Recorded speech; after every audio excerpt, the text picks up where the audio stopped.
What is up, YouTube?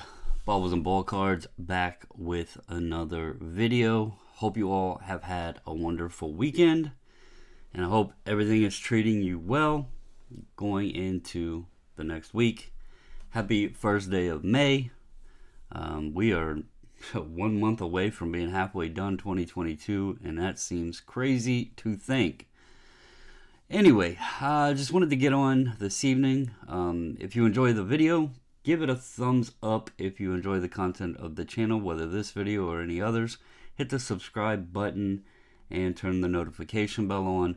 But as always, I really appreciate the comments and the communication with you guys, so comment down below and let me know your thoughts. Today, I'm going to bundle in a few different topics that have came about in the grading space, the sports card grading space. Some of this, most of you have probably already heard about. Some of this may be unnoticed or new to you. But it's just a few things that I think are interesting and to speak note on. The first is with CSG/CGC for TCGs. I've watched a few videos on this, have it up here on the screen. Kind of interesting. Don't know how this is going to play out. I don't know what interest people are going to have. The things that I am curious to see how it'll play out on is this. Sorry about that. Get that off the screen. $20 a card, flat fee. The way this is explained, and unless there's some hidden costs in here that they're not putting out in the open to be obvious, they're basically saying all you do is pay $20 and they're going to have your stuff graded within 10 business days. I don't know how that is like going to work with if I just wanted to send cards or you wanted to send cards to CSG. Like, why should I need to submit them through PWCC and immediately sell them in order to get this offering? I think that's a little unfair to the consumer side of things, because people are going to be jumping in line and getting their stuff done within 10 business days. But the trick is you have to do it through PWCC, and it has to immediately, you then have to sell it on PWCC's marketplace. First off, as someone who's only ever sent 2 cards to CSG, and those were 2 cards that Sgc had declined to do twice for me.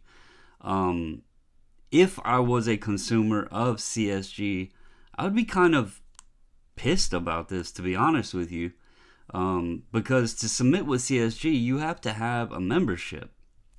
First and foremost, you got to have a membership.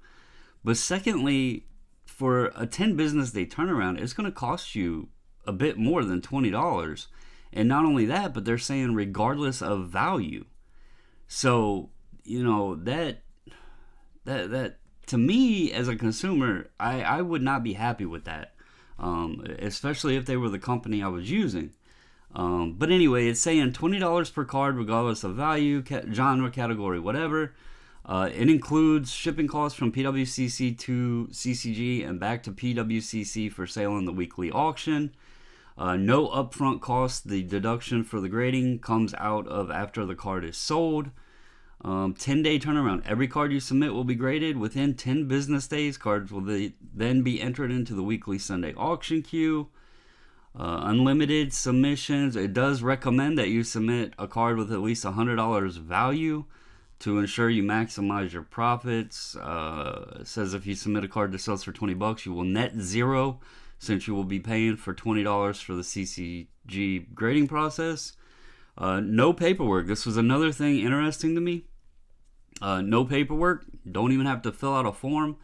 I know if you as a consumer sent cards into CSG, they charge you for a processing fee just because of the form. So that's another interesting thing here, where it seems like you're getting a little bit of leniency or forgiveness going through PWCC. But again, the key here is this is only being offered if you want to sell the cards. Personally, a lot of stuff I send in for grading, it's not to be sold. It's just stuff for my collection. So I guess if this is something that somebody just needs to get cards graded and sold, graded and sold, graded and sold, great. I mean, I don't know. I know this was a thing that kind of clicked with me when I heard about this.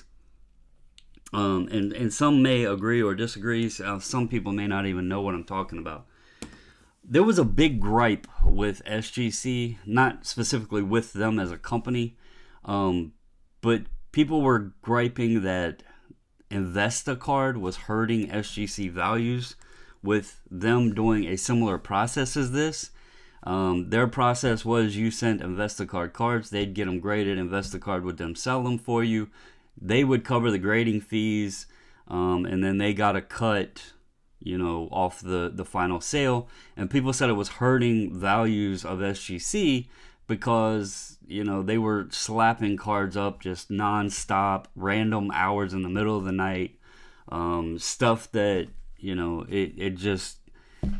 it was kind of, you would see a sale that was strong, and then InvestaCard would have a sale that was very weak, and then it would just throw the whole market out of balance. So that was kind of my thought with this. I guess PWCC's platform is more, it's smaller of a platform. It's interesting to me that PWCC has been around for as long as it is, and they're partnering up with CSG. Many different thoughts on this. Like, PWCC stands for Pre-Award Card Collector, but yet CSG's head vintage grader is the ex-vintage grader from BVG, and everybody hates BVG vintage grading cards. So the connection there, the parallel there. And again, PWCC is just the company name, but they were founded on pre-war cards. So yeah, just a few things here. I thought it was interesting. Be curious to see how it plays out. I don't really use consigners or anything like this, so this isn't something that interests me. I'm sure some people will, because it's a 10 business day. That's going to be flashy and attractive to folks. $20 per card. Curious thing, if grading starts to drop, where will this $20 stay? But again, as a consumer, if you wanted to send cards yourself, I would be kind of asking customer service why the hell PWCC gets a 10-day turnaround at only $20 and they don't, that would be something I would be asking. And no value, regardless of value. That's another key factor there. That would be something I'd be questioning, because they do have a declared value, and prices go up when you have a higher declared value. So anyway, just thought I would share that. There's other videos out there that goes into this further. So next thing here, there has been, I just want to throw this out because I don't know if many people have paid a lot of attention. I'll go with card porns first, because they're probably the most noted that would be recognized. But they have here a confirmed card trimmer of Hess Sports and Cards.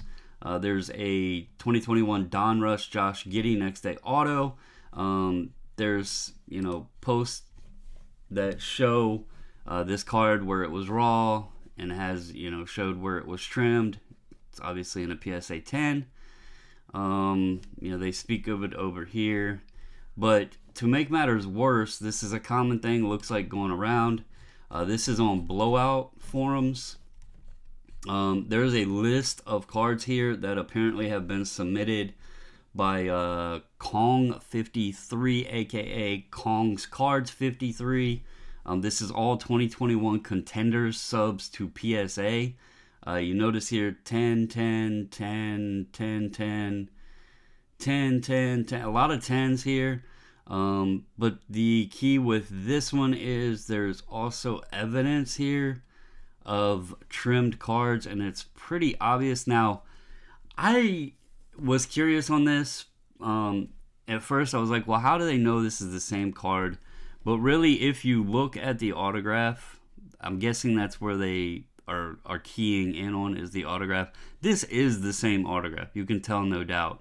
And if you're looking at like this barcode here, you can see like this box right there, that's almost completely gone in this image. So you can tell it's been trimmed. Over here, similar thing. with the dots on the side of the card. You can tell those have been changed from the original non-graded to the raw copy. There's a Trevor Lawrence here that's also been trimmed. There's some white dots up there. Now they are gone. So yeah, just another thing to keep an eye on. Buyer beware, it looks like. And this one is a numbered card, so you can definitely match that up.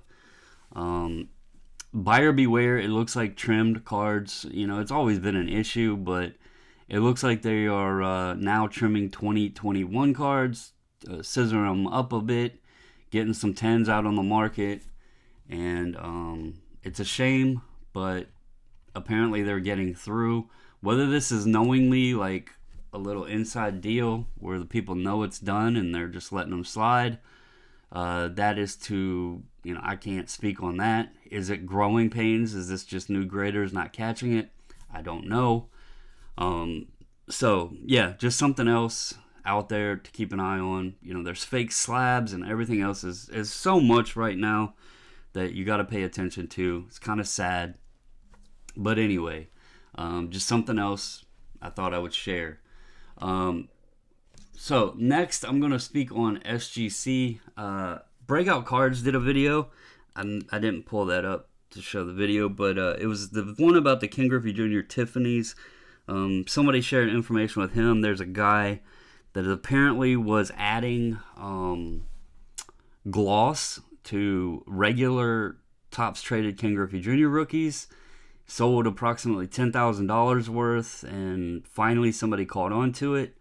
There is a concern that was mentioned in there because the seller had previously also sold a couple that were in SGC slabs. I have not heard anything whether to confirm nor, you know, deny of whether or not that happened, if a couple got slabbed up. My thought was possibly, just as a benefit of the doubt, possibly could the two that got slabbed have been the baseline cards to give the guy an idea of how much gloss to apply to the card to when he was faking them. And then could he have sold those to be in good faith and be like, look, man, you know, if somebody questioned his Tiffany's, he'd be like, look, I've sold two graded ones. The cards are good. I'm not selling fakes. I don't know. You know, I just seen it was mentioned by Ryan with Breakout Cards. And so I just thought I would toss that out there as, you know, a possibility as well.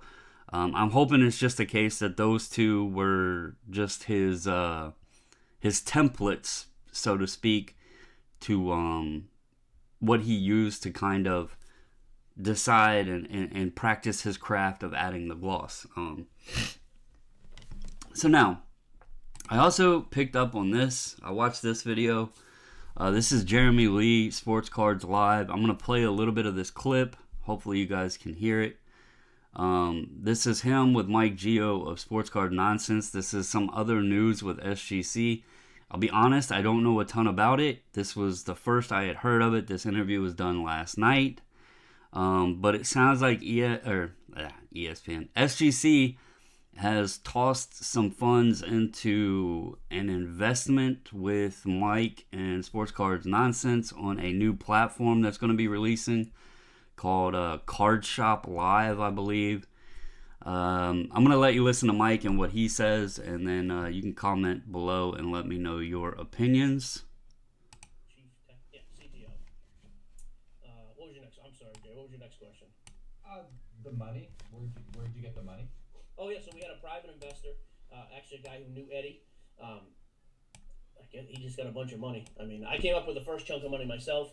I also didn't want to just leverage myself out the whole way on this, so he came up with just about $500,000 at the very beginning and kicked in. And then the only person who's even known on this, which will come out anyways, so I don't think I'm saying anything out of turn, SGC is an investor at this point too. They'll have a board seat, but in a minority. I mean, I still own the majority of the company at 50, 51%, whatever. Jesse owns a piece, Eddie from Geo Breaks. We've got a CEO, the CTO, SGC. So kind of trickled down after that. But we're working with SGC because we like them as graders. But then we also thought, man, it'd be great if this platform, if there was just simply a one-click button, sub my cards SGC from that break. Awesome. I don't have to ship them to you, wait a week, ship them back yourself, try to figure out if you want to grade. And then we're going to work with them in the future, too. The plan is we want a button on SGC. Instead of, hey, Jeremy Lee wants his cards, ship them home to Canada. No, ship them to Card Shop Live. We will consign them and just live auction them for you. I thought that would be a cool service to offer. But quite frankly, we want to offer, I would love that, and I've just been lazy getting around to it. I want to have that discussion with PSA as well. Not to be an investor, but to me, that's a great service to offer. Okay? All right, so my thought is, first I was surprised to hear this. I did not know anything about this. I know Peter in interviews has said there were some things working behind the scenes. I did not have any idea what those behind the scenes things would be. Secondly, it kind of shocks me that he sits and says that SGC is on board as an investor and then follows that right up with, hey, well, we want to offer this to PSA as well. I'll be honest with you, and this is just coming from a take as someone who has been a heavy supporter of SGC before they even became like popular to send cards to. Those that have been around the channel knows I started subbing with them. I reached out to Peter in it was either January or February of 2020.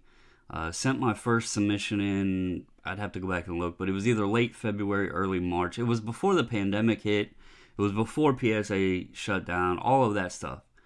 And I have only sent 2 cards to another company in the entire time since I've started grading with SGC. And it's great that other people have since started using SGC and that they've gained the respects. No doubt about that. I am not denying that in the least sense.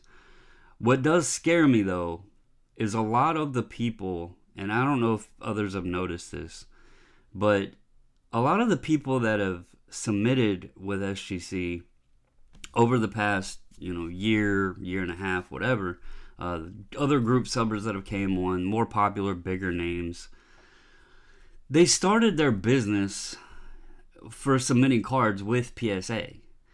And then when they didn't have the option of PSA, then they came to SGC. And that's wonderful. That's very great. I'm glad to see SGC getting cards. I'm glad to see more consumers getting the tucks in their hands.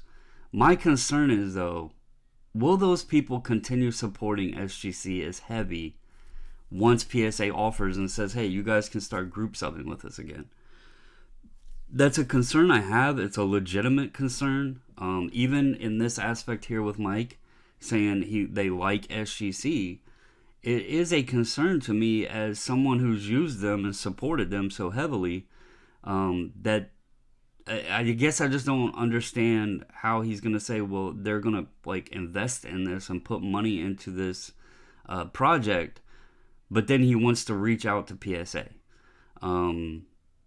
It's almost like, hey, can we use your money, but we want PSA on board as well. And if I was SGC, I would kind of ask, why do we need them? But it also is kind of like looking in a sense where PWCC is partnering with CSG, and it looks like you're getting a lot of these services around where people are wanting to just submit your cards and then sell them for you right away. And not everybody submits cards just to sell, so it's also something to think about. But anyway, just a few things I wanted to share with everybody, a few topics that have been spread around and discussed recently in the sports card grading world. So, as always, guys, if you enjoyed it, give it a thumbs up. Comment down below. Again, let me know your thoughts. Thought it was some interesting topics. So, that's all I have for you tonight. Have a wonderful Sunday evening and a great start to your week. As always, stay safe, stay healthy, and until the next video, I'm out.